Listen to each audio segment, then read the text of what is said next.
Good morning students. विद्यार्थियों, आज हम अध्याय 15 हार की जीत कहानी पढ़ने जा रहे हैं। हार की जीत का अर्थ क्या हुआ कि मनुष्य हार कर भी जीत जाता है। इस कहानी में एक बाबा और डाकू खड़क सिंह के विषय में बताया गया है। इस कहानी को बताने का भाव ये है कि सत्य एक अद्भुत शक्ति है जो किसी के हृदय में भी दया व प्रेम की धारा उत्पन्न कर सकती है। ये कहानी भी इसी तथ्य के आधार पर है कि महात्मा के सत्य वचन और उसकी उदारता से एक खूंखार डाकू खड़क सिंह भी प्रेरित हो गया और उसका मन बदल गया। कहानी में बताया गया है कि बाबा भारती के पास एक घोड़ा था जिसका नाम सुल्तान था। घोड़ा बहुत सुंदर था और बाबा घोड़ा को ऐसे प्यार करते थे जैसे कोई किसान अपने लहलहाते खेतों को, साहूकार अपने देनदार को और एक माँ अपने बेटे को प्यार करती है। बाबा भारती को घोड़ा देखकर बहुत आनंद आता था। ईश्वर की पूजा अर्चना करने के बाद उनके पास जो समय बचता था वह अपने घोड़े से प्यार करते थे। कहते हैं कि बाबा भारती ने अपना धन दौलत ज़मीन जायदाद आदि सब कुछ इस घोड़े के कारण छोड़ दिया था और वे गांव के बाहर एक छोटे से मंदिर में रहते थे। जिस जगह बाबा भारती रहते थे वहीं पर एक नामी डाकू था, खड़क सिंह। लोग उसका नाम सुनते ही कांपना शुरू कर देते थे। सुल्तान की सुंदरता की खबर आहिस्ता आहिस्ता डाकू खड़क सिंह के पास भी पहुंच गई और वह उसे देखने के लिए अधीर हो उठा। एक दिन वह बाबा भारती के पास आया और उनसे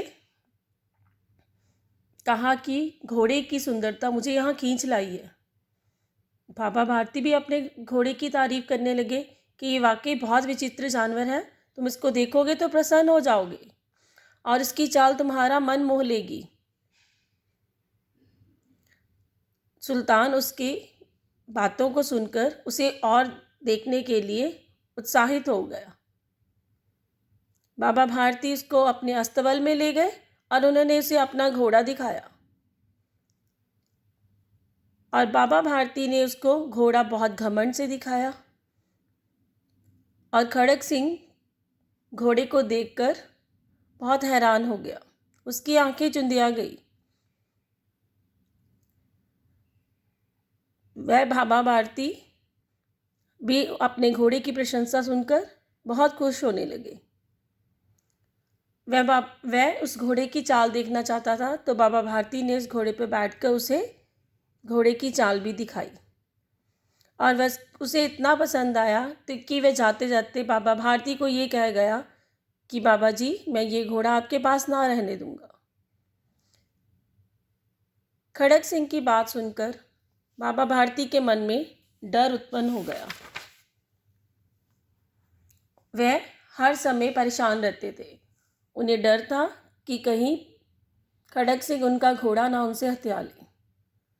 एक बार वह घोड़े पर बैठकर जा रहे थे तो उन्हें एक आवाज़ आई कि बाबा जी, इस कंगले की सुनते जाओ।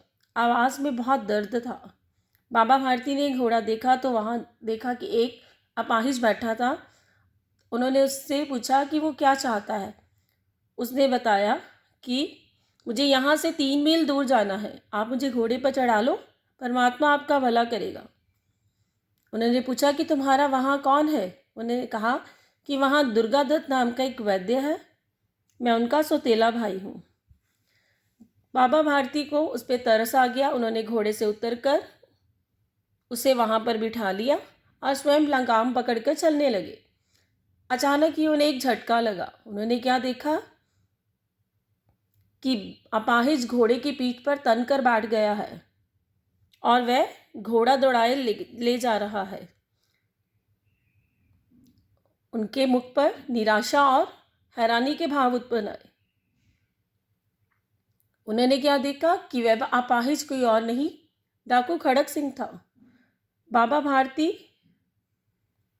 कुछ देर तक चुप रहे और फिर पूरे बल से चिल्लाकर बोले, ठहर जाओ। उनकी आवाज़ सुनकर खड़क सिंह ने घोड़ा रोक दिया। बाबा भारती ने उन्हें आवाज़ लगाई, परंतु वह बोला कि बाबा जी, अब ये घोड़ा तुम्हें ना दूंगा। वो कहते, ठीक है, परंतु तुम मेरी एक बात सुनते जाओ।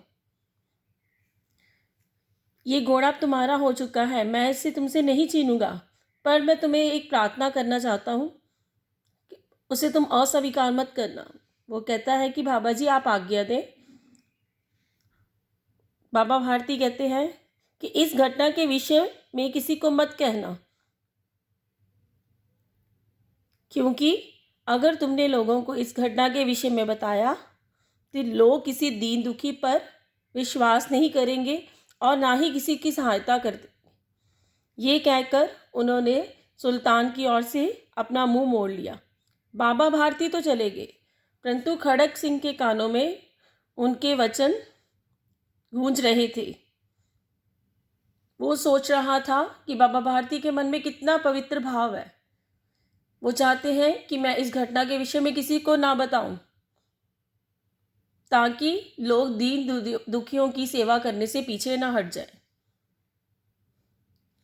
और घोड़े के प्रति उनका प्यार देखकर भी वह हैरान रह गया। ये सब देखकर खड़क सिंह के मन में बहुत पश्चाताप हुआ। उसने सोचा कि नहीं, उनके सत्य ने मेरे मन को बदल के रख दिया है। खड़क सिंह के मन में केवल एक ख्याल आया कि नहीं, बाबा भारती बहुत ही पवित्र आत्मा है, जो वह लोगों के बारे में ऐसा सोचते हैं। उसने घोड़ा उन्हें वापस करने का विचार किया। रात के अंधेरे में खड़क सिंह बाबा भारती के मंदिर पहुंचा और उसने वहां घोड़ा बाबा भारती के अस्तबल में ले गया और जिस जगह पर उनका घोड़ा बंधा था उसे वहां बांध दिया और बड़ी सावधानी से फाटक बंद करके बाहर निकल आया। उस समय खड़क सिंह की आंखों में नेकी के आंसू थे। रात्रि का तीसरा पहर बीत चुका था और चौथा पहर आरंभ होने वाला था। बाबा भारती नित्य क्रम से अपने कामों से मुक्त होकर उन्होंने जल से स्नान किया। उसके पश्चात उन्हें लगा कि अस्तबल में उनका घोड़ा बंधा है, परंतु फाटक तक पहुंचकर उनको अपनी भूल का प्रतीत हुआ, क्योंकि घोड़ा तो अब खड़क सिंह के पास था। परंतु इसलिए वह वहां पर रुक गए, परंतु घोड़े ने अपने स्वामी के पांव की चाप को पहचान लिया और वह जोर से हिरने आया। बाबा भारती बहुत हैरान हुए और प्रसन्नता से दौड़ते हुए अंदर घुसे।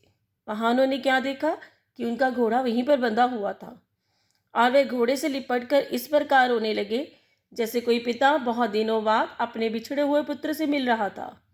बार बार वे उसकी पीठ पर हाथ फेरते और बार बार उसके मुंह पर थपकियां देते। फिर वह संतोष से बोले, अब कोई दीन दुखियों की सहायता से मुख ना मोड़ेगा।